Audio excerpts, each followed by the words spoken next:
Pambungad na panalangin. Sa ngalan ng Ama at ng Anak at ng Espiritu Santo. Amen. Panginoon, narito ako sa banal mong harapan, nagpupuri at nagpapasalamat sa iyo.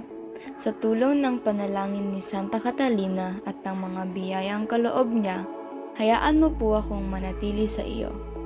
Makamit ko sana sa pamamagitan ng banal na nobenang ito ang tunay na hiling ng aking puso. Kung ito ay para sa ikapupuri mo at sa ikabubuti ko at ng aking kapwa. Amen. Ika-6 na araw. Para sa tibay ng loob sa gitna ng pagdadalamhati. Mahal na Santa Catalina, pinapili ka ni Jesus, isang koronang ginto o koronang tinik. Walang pag-aandinlangan mong kinuha ang koronang tinik at ipinutong sa iyong ulo para makibahagi sa pinagdaanan niyang hapis at sakit sa pagtanggap ng kanyang krus bilang sakripisyo sa ating kaligtasan. Ipanalangin mo kami upang tulad mo piliin naming makiisa sa pagpapakasakit ni Jesus at maunawa na sa lahat ng mga krus sa aming buhay. Matatagpuan namin ang ganap na kapayapaan sa yakap ni Jesus.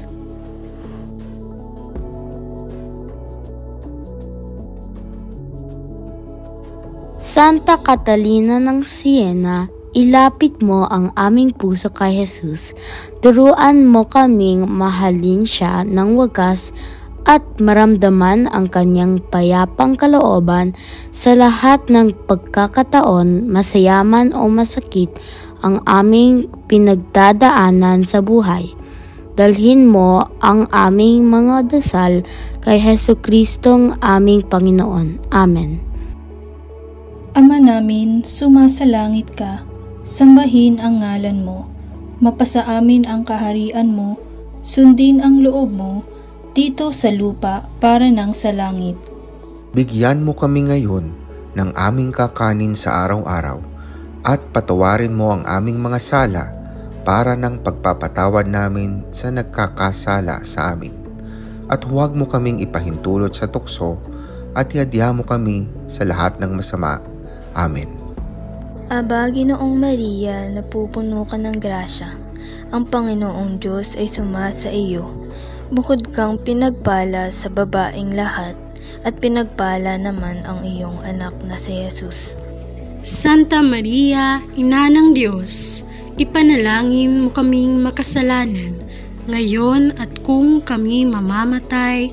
Amen. Luwalhati sa Ama, sa Anak at sa Espiritu Santo. Kapara ng unang-una, ngayon at magpakailanman. Amen. Sa ngalan ng Ama, at ng Anak, at ng Espiritu Santo. Amen.